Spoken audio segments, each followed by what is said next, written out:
بسم اللہ الرحمن الرحیم۔ رسول اللہ صلی اللہ علیہ وآلہ وسلم نے ارشاد فرمایا، اللہ تعالیٰ بے حیا بد زبان شخص سے نفرت کرتا ہے۔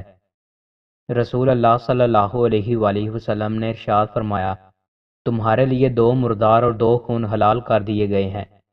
دونوں مردار مچھلی اور ٹڈی ہیں، اور دونوں خون جگر، کلیجی اور تیلی ہے۔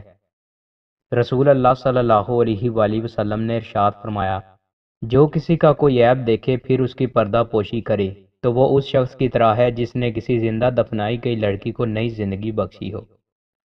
رسول اللہ صلی اللہ علیہ وآلہ وسلم نے ارشاد فرمایا، اللہ کی طرف سے دکھ ٹلنے کا انتظار کرنا عبادت ہے۔ رسول اللہ صلی اللہ علیہ وآلہ وسلم نے ارشاد فرمایا، میری امت کے 2 قسم کے آدمیوں کو میری شفاعت فائدہ نہیں دے گی، ظالم دھوکے باز حکمران اور غلو کرنے والا، دین سے نکل جانے والا۔ رسول اللہ صلی اللہ علیہ وآلہ وسلم نے ارشاد فرمایا، سحری کھانا باعث برکت ہے، اسے نہ چھوڑو، خواہ ایک گھونٹ پانی ہی پیو۔ رسول اللہ صلی اللہ علیہ وآلہ وسلم نے ارشاد فرمایا، اللہ اس شخص پر رحم کرے جو رات کو نماز کے لیے کھڑا ہوتا ہے اور اپنی بیوی کو نماز کے لیے جگاتا ہے۔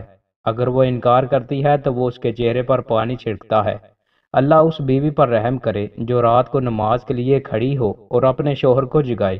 اگر وہ انکار کرے تو وہ اس کے چہرے پر پانی چھڑکتی ہے۔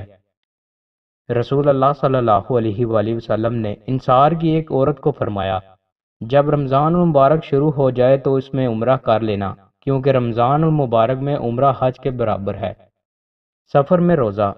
حمزہ بن عمر اسلمی رضی اللہ تعالیٰ عنہ نے نبی کریم صلی اللہ علیہ وآلہ وسلم سے عرض کی، میں سفر میں روزہ رکھوں۔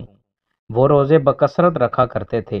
نبی کریم صلی اللہ علیہ وآلہ وسلم نے فرمایا کہ اگر جی چاہے تو روزہ رکھ اور جی چاہے افطار کر۔